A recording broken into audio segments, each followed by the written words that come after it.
सविता की हालत खराब हो गई। ऐसा आज पहली बार नहीं हुआ जब रिशु नींद से घबरा कर जागा है।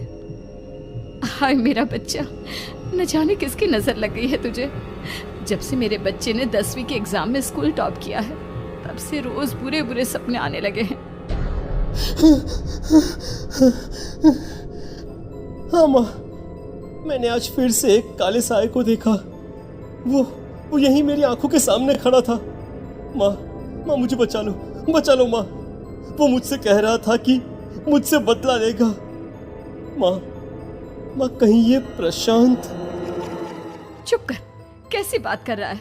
दोबारा उसका नाम मत लेना। तुझे पता है ना उस प्रशांत ने आत्महत्या कर ली, तो बार बार उसका नाम मत लिया कर। मम्मी, क्या सच में प्रशांत ने आत्महत्या की थी?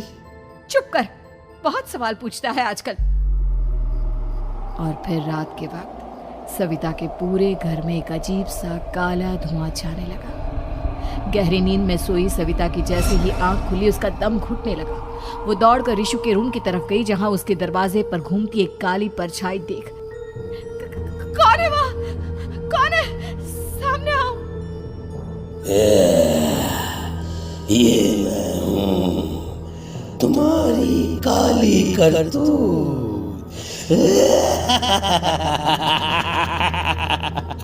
और अब मैं तुम्हारे बेटे को ले जाने आया हूँ। नहीं, मेरे बच्चे को छोड़ दो प्लीज। मेरे रिशु को कुछ मत करना।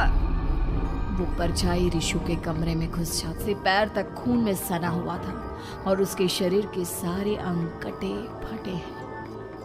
क्या चाहिए तुम्हें? तुम जो बोलोगे मैं करूंगी, लेकिन मेरे रिशु को छोड़ दो। उस परछाई ने रिशु को गर्दन से पकड़कर दीवार के सहारे हवा में उछाल दिया। रिशु जोर जोर से चिल्लाने लगा। माँ बचाओ मुझे, बचा लो माँ, ये मुझे मार डालेगा। माँ मुझे बचा लो माँ। नहीं ऐसा मत करो, मुझे मार दो लेकिन मेरे बच्चे को छोड़ दो। मैं तुम्हारे आगे हाथ जोड़ती हूँ। वो परछाई रिशु को जमीन पर गिरा देती है और अचानक वहां से गायब हो जाती है। रिशु, मेरा बच्चा, तू ठीक तो है ना? कुछ बोल बेटा, क्या हुआ है तुझे? मैं ठीक हूँ माँ। क्या हुआ था यहाँ पर? कुछ नहीं बेटा, कुछ नहीं। तू परेशान मत हो। हम कल ही गांव के बाहर जो तांत्रिक महाराज रहते हैं उनके पास चलेंगे। ठीक है माँ। मुझे बहुत डर लग रहा है माँ। ये बार बार मुझे डरावने सपने आना, ये सब हमारे साथ क्यों हो रहा है माँ? अगले दिन सविता अपने बेटे रिशु को लेकर गांव के बाहर तांत्रिक के पास जाती है। जिस जगह पर तांत्रिक रहा करता था वो जगह बहुत डरावनी थी। चारों तरफ कंकाल और खूब भूतियां नजर आ रही थी। गांव से दूर वीराने में उस जगह पर जोर से आंधी चल रही थी। रिशु ने डर कर अपनी माँ का हाथ पकड़ लिया। माँ मुझे बहुत डर लग रहा है। ये कैसी जगह है? देख बेटा, हमारे साथ जो कुछ भी हो रहा है उसका इलाज सिर्फ और सिर्फ ये तांत्रिक महाराज ही बता सकते हैं। अब यही है जो हमें प्रॉब्लम से बाहर निकाल सकते हैं। जैसे ही सविता और रिशु तांत्रिक की झोपड़ी के अंदर पहुंचे, वहां का नजारा देखकर उनकी आंखें फटी की फटी रह गई। तांत्रिक की झोपड़ी के अंदर कई सारे लोग अपनी गर्दन घुमा घुमा कर जोर जोर से चीख रहे थे। कौन हो तुम और यहाँ क्यों आई हो?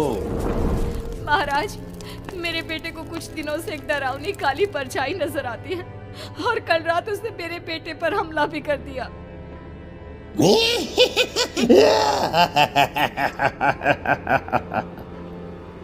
मम्मी हमें यहाँ से चलना चाहिए। ये जगह मुझे ठीक नहीं लगती। नहीं बेटा, ऐसा नहीं कहते। रुक जाओ, 2 मिनट के लिए रुक जाओ। क्या कहा? काली परछाई? तुम्हारे बेटे पर किसी काली परछाई ने हमला किया? हाँ महाराज, वो कह रही थी कि वो मेरे बेटे को कुछ कर देगी। कोई उपाय बताइए महाराज, मेरे बेटे के साथ कुछ गलत नहीं होना चाहिए।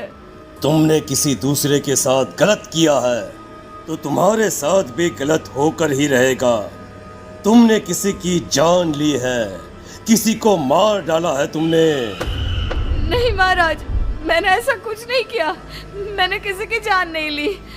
मुझे कोई उपाय बताइए। लगता है तुम इतनी आसानी से नहीं मानोगी।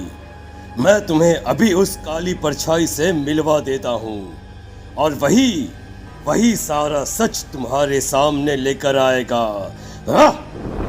सविता और ऋषु ने डर के मारे अपनी आंखें बंद कर ली। तभी अचानक तांत्रिक की झोपड़ी में अजीबोगरीब आवाजें गूंजने लगी रही थी। आंखें खोलो और अपने सामने देखो। क्या यही है वो जिससे तुम कल रात को मिली थी? बताओ मुझे। हाँ, इसने कल रात मेरे बेटे के ऊपर हमला किया था। ये उसी लड़के की भटकती हुई आत्मा है जिसे कुछ दिन पहले तुमने मार डाला था। मम्मी, ये महाराज क्या कह रहे हैं? क्या सच में आपने किसी की जान ली है? किसी को मार डाला है? अगर हाँ तो बताइए ना मम्मी, किसको मारा है आपने?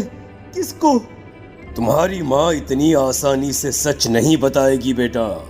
इसने एक बच्चे की जान ली है। कहीं उसका नाम प्रशांत तो नहीं महाराज? वो मेरा दोस्त है, मेरा मतलब मेरा पड़ोसी है। सही पहचाना। देखा सविता, तुम्हारा खुद का बेटा भी जानता है कि तुमने किसी के प्राणों की बलि चढ़ा दी और इसीलिए अब उसकी बुरी आत्मा तुम्हारे घर में भटकती है। मुझे माफ कर दीजिए महाराज, मुझसे बहुत बड़ी गलती हो गई। प्रशांत हमारे पड़ोसी का बेटा था। हर बार उसके नंबर मेरे बेटे से ज्यादा आते थे और इसलिए मैंने उसके कमरे के बाहर काला जादू किया था, पर मुझे नहीं पता था कि वो मर जाएगा। के अंदर एक बुरी आत्मा थी जिसने उस बच्चे के दिमाग पर बुरा असर कर दिया और उसी की वजह से उस लड़के ने अपनी बालकनी से कूदकर आत्महत्या कर ली। इसकी वजह सिर्फ और सिर्फ तुम हो, तुम।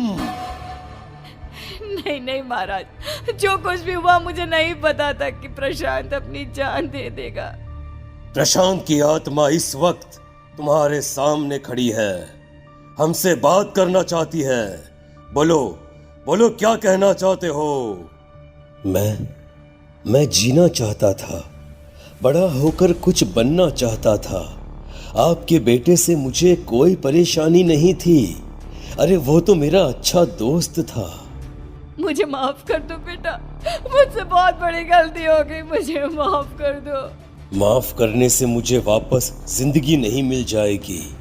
मेरे माँ बाप आज भी मेरे लिए रोते हैं। आपने मेरे साथ बहुत गलत किया है, बहुत गलत। और तभी अचानक प्रशांत की आत्मा वहां से गायब हो जाती है। सविता जोर जोर से रोने लगती है। सुन लिया तुमने? ये तुम्हारे अपने ही किए हुए पाप हैं जो इस तरह से तुम्हारे सामने आ रहे हैं। माँ, ये आपने अच्छा नहीं किया। सिर्फ 10th बोर्ड के एग्जाम में मैं टॉप कर पाऊँ इसलिए आपने मेरे दोस्त के ऊपर काला जादू कर दिया। नहीं मम्मी, नहीं, अब हम कभी खुश नहीं रह पाएंगे, कभी नहीं। मेरे दोस्त की आत्मा को कभी मैंने जो कुछ भी किया सिर्फ तुम्हारे लिए किया। वो लड़का हमेशा फर्स्ट पोजीशन पर आ जाता था और इस वजह से हमेशा तुम्हारे मार्क्स कम पड़ते थे। मैंने तो सिर्फ उस पर एक छोटा सा काला जादू किया था बेटा। मुझे क्या पता था कि उसका ये नतीजा निकलेगा। जिस गुड़िया को तुमने उस लड़के के कमरे के दरवाजे पर लगाया था, दरअसल उसके अंदर एक बुरी आत्मा का प्रवेश हो गया था, जैसा कि अक्सर काला जादू करते समय हो जाता है। मुझे अपनी गलती का एहसास हो गया है। मैं प्रायश्चित करना चाहती हूँ, आप बताइए मैं क्या करूँ? प्रशांत के घर जाकर उस काली गुड़िया को वहां से निकालकर यहाँ लेकर आओ। मैं उसे आग में जलाकर राख कर दूंगा और उसके बाद प्रशांत की आत्मा को हमेशा के लिए मुक्ति मिल जाएगी। अगली रात सविता चुपचाप अपने पड़ोसी प्रशांत के घर जाती है। प्रशांत के माँ बाप प्रशांत की मौत के बाद उस घर को छोड़कर हमेशा के लिए वहां से चले गए थे।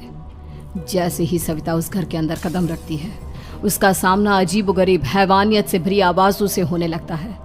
ऐसा लग रहा था जैसे कोई बुरी तरह से चीख रहा हो। सविता जैसे ही प्रशांत के कमरे के बाहर पहुंचती है, वहां पर लटकी हुई गुड़िया के शरीर से खून टपकने लगता है। ये क्या हो रहा है? इस गुड़िया के शरीर से खून क्यों टपक रहा है? सविता हिम्मत करते हुए उस गुड़िया को वहां से उतारने की कोशिश करती है। यहाँ से कहीं नहीं जाऊंगी, और अगर तूने मुझे यहाँ से हटाने की कोशिश की तो मार डालूंगी मैं तुझे। नहीं नहीं, मुझे तुम्हें यहाँ से ले जाना ही होगा, नहीं तो मेरा बेटा, उसकी जान को खतरा है। मैं तुम्हें नहीं छोड़ सकती। अगर तुम्हारे अंदर हिम्मत है तो मुझे इस घर से बाहर ले जाकर दिखाओ। और ऐसा कहकर वो औरत सविता के ऊपर हमला कर देती है और उसे हवा में उछाल उछाल कर जमीन पर पटकती है। लेकिन तभी अचानक मौका देखकर सविता अपने हाथ में ली हुई सुई उसके हाथ में चुभो देती है। हाथ में सुई लगते ही वो औरत जमीन पर तड़पने लगती है। ये क्या किया तूने? ये क्या कर दिया? तुझे ऐसा नहीं करना चाहिए था। तांत्रिक ने मुझे कहा था कि तुझसे जीतने का सिर्फ यही एक तरीका है जिससे मैं अपने पापों का प्रायश्चित कर सकती हूँ और अपने बेटे की जान बचा सकती हूँ। और उसके बाद वो डरावनी दिखने वाली औरत एक छोटी सी जादुई गुड़िया में तब्दील हो गई और सविता ने उसे